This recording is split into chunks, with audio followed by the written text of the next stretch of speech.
चलिए दोस्तों बात करते हैं एक और क्वेश्चन के बारे में। इस क्वेश्चन में एग्जामिनर ने कहा है the HCF and LCM of two number are 13 and 455 respectively. If one of the number lie between 75 and 125 then the number is.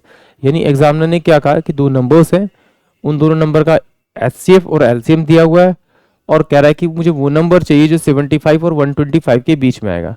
तो देखिए इस क्वेश्चन को डायरेक्टली कैसे करते हैं। जब भी इस टाइप का क्वेश्चन आए यानी कि एलसीएम और एचसीएफ दे रखा है और आपको ऐसे नंबर पूछे तो कैसे निकालना है डायरेक्ट, तो कुछ नहीं करना, इस वाली वैल्यू को इससे डिवाइड कर दीजिए। 13 से डिवाइड करेंगे, 13 तिया 39 और 13 पंजे 65 और फिर उसका फैक्टर तोड़ दिए, को प्राइम फैक्टर है तो 7 इंटू में कितना हो जाएगा आपका 5।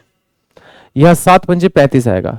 इस 7 को इस 13 से मल्टीप्लाई किए, इस 5 को 13 से मल्टीप्लाई कीजिए तो 13 सत्ते 91 और 13 पंजे 65।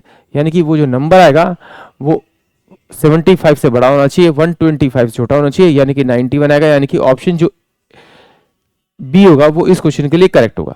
या तो आप इस तरह से हमें से डायरेक्ट कीजिए, नहीं तो आइए चलिए देखते हैं।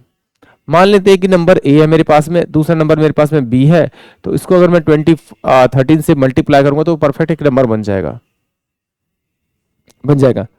क्योंकि वो जो नंबर होना चाहिए वो 13 के मल्टीपल होना चाहिए।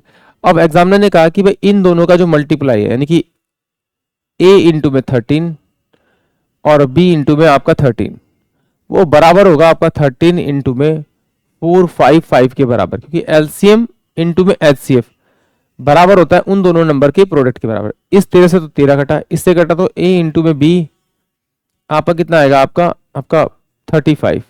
तो सेम इसको 7 इंटू में 5 लिखेंगे तो a की वैल्यू जाएगी 7 और इसको मल्टीप्लाई करें 13 से तो ये कितना हुआ 13 से 91, b इक्वल टू में 5।